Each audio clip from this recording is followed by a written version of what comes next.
So the orbital contact, watch carefully. I don't want to have to repeat this, okay? Okay. Like that dance, what is that dance called? Oh, that's from Pop. That's like this. Yeah, but, Uma Thurman. okay, Yeah. that's what we're I got doing. that music here. Put it on. So we can either do it with our fingers or we can do it with our thumbs. I'm just going to go, so right across. So now, how many bones? It's like 9 bones comprise the orbit. It's like a lot of bones. I once knew. We're not looking at bones. We're looking at the energetics in which these orbits are formed and maintained in their relationship with midline. So it doesn't really matter where I touch or how I touch. So I'm lightly resting my hand on the skull. I'm organizing over the orbits, the eye sockets. And immediately the system takes me back. Now, this is really interesting because if my fingers were here,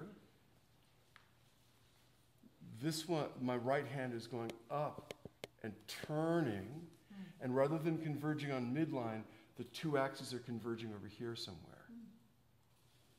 So there's a distortion of the axes in terms of the way that the orbit's organizing around it and where they converge.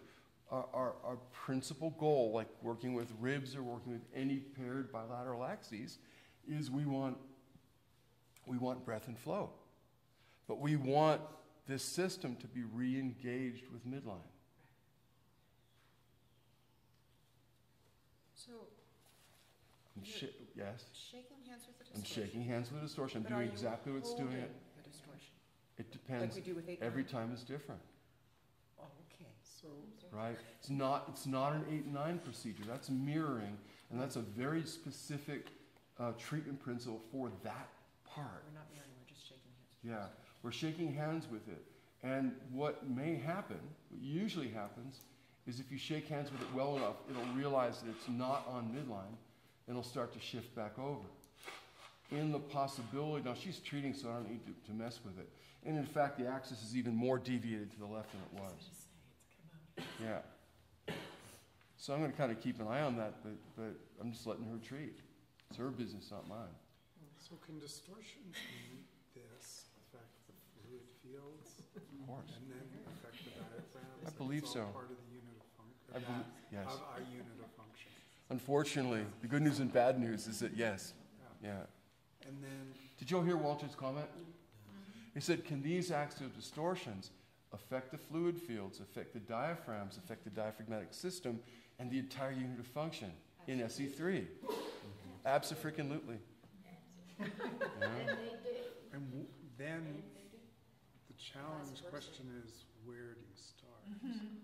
You always start where consciousness is. If you notice, there's always a breadcrumb trail. That's the grace of this. There's always the breadcrumb trail waiting for you to start. And you know, if you replay the treatments that we do when we're together, is there's always a place where we enter. And there's always a place when we know we have to change. And there's always a place where we know we have to change again and again and again until we get to the primary fulcrum around which the entire system is organized, you know, malorganized, if you will. So if you just trust the wisdom, now she's coming back. Gracias al Dios, right? But hang on. Answer your question? Yeah, perfect. Yeah. Thank you. So you've shaken hands with the It distortion. feels so good. Oh, You've yes. met it, and it started to come back. Clearly, there's also a luminous distortion. When you were shaking hands with distortion, did your intention go gather the luminous? that is the deviation of the axis from midline represents a luminous distortion. Follow? Right, I'm thinking physical, right, of course. We are working with energetic axes, right? They are by nature luminous. And actually, if I'm going to be strict in the definition, they're not luminous, no, they're energetic axes. They're not luminous. They have no counterpart. You know, I try to use luminous specifically for what the medicine traditions would call the light body, where you actually have an anatomical couplet with a light body couplet that's also anatomical. You know, sort of so I call it the luminous anatomy.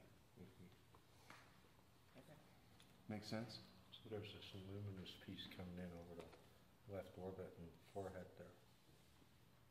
Yeah, I mean, she's doing a lot of, I mean, what you see is she's doing a lot of reorganization. What's really cool is how much work, I mean, in terms of bang for your buck, you know, Yeah. how much work they will do if we just show up and support these axes. It feels really good. Yeah. This is, I don't know why, but this feels almost unspeakably yummy. It's like, oh, God. This has been... It's like you're restructuring the personality back into the head there. Better than a frontal lobotomy, right? Yeah. That's it. Frontal or prefrontal. Depends on the client. Yeah, that's true. I've had a yeah, that's right. Or the day. This has been off for a very long time. Yeah. And you can sort of feel her go, thank you, thank you. So that's why the helmets on the babies are so Oh, bad. don't get me started. No. We're talking, we want to talk about things that make our hearts feel good. Okay. Yes. Helmets are not part of my truth. No, that's what I mean, that's Yeah. why. That's why. That's why, yeah. They're on, well, yeah, they're your truth when the client comes in and that person that got angry. That's right. We'll talk about that later.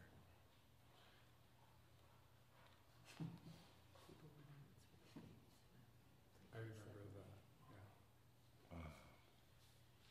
Patrick? He's not there. Oh. It's better to work. Put your arms on my shoulders. Just feel what she's doing. Or if you want, take a listen to her feet.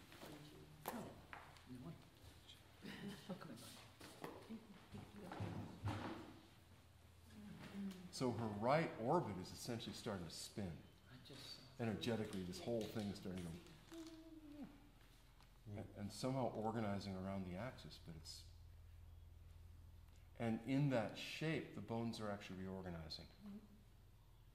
She's actually reforming the relationship of the bones, how many there are. Yeah, how many pie pieces?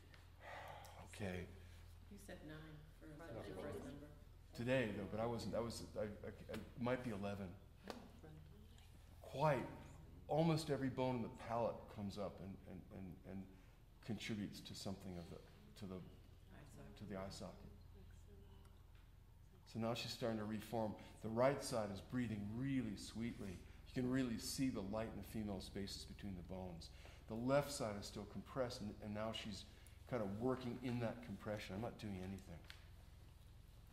Well, and it seemed like there's some sort of an energetic communication between the two sides, too. Through the axis. Yes, through the midline. When you guys are doing ribs, right? That it's not like one person has one rib, the other person has the other rib in the system.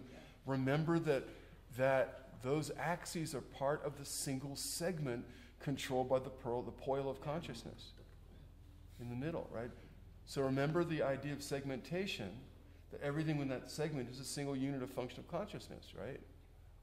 So everything within this axis bilaterally is the same.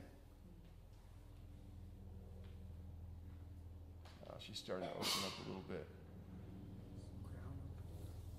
Crown opening up. Whole cranium shifting. For me, there's so much activity in the orbit that I can't see past it right now. I'm usually pretty good at getting global.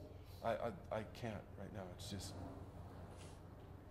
But obviously, if she's reshaping her orbit, think of all the bones that inform the orbit, right? I mean, the number's vast. So if the cranial base open, and they're all cranial base bones, right? Sphenoid is a huge contributor. Ethmoid's a huge contributor. Frontal's a huge contributor, right? Which isn't a cranial base bone at all. Temporal bone's a huge contributor. No, it's not. Palatine does. Yeah, as soon as I said that, it was like, inside. It's like, no, sorry. Like a quiz show, right? One more mistake and the hook comes out.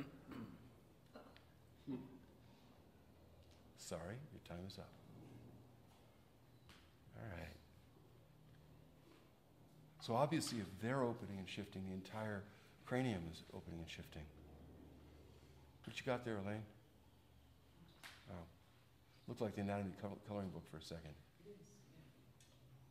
Oh, Oh, can you find the orbit? And count for me.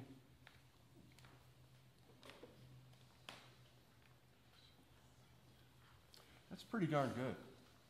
There are a couple little glitches in there, but okay. Now, when do we stop? When's the decision to stop?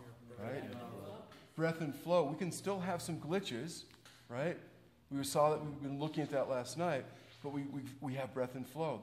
The two sides are breathing evenly, even though it feels very clear that she's got this really deeply engaged therapeutic process in her left orbit that's going to continue to work. So I'm going on. What's next?